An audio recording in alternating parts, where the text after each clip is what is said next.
சூலூர் அருகே எஸ்எல்வி நகரில் மளிகை கடையில் இருந்த பெண்ணை சுத்தியலால் தாக்கி செயின் பறிப்பில் ஈடுபட்ட கொள்ளையர்கள் 3 பேர் சிசிடிவி காட்சி உதவியுடன் கைது செய்யப்பட்டுள்ளனர்.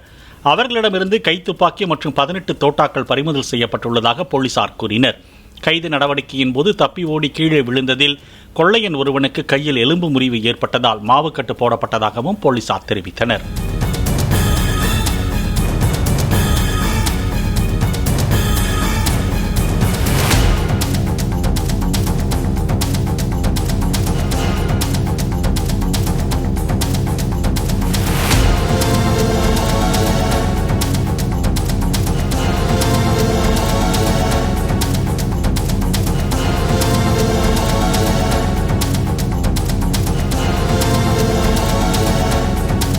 பிளே ஸ்டோர் மற்றும் ஆப் ஸ்டோரில் இருந்து பாலிமர் செயலியை QR கோடு மூலம் பதிவிறக்கம் செய்யுங்கள். செய்திகளை உடனுக்குடன் பெறுங்கள்.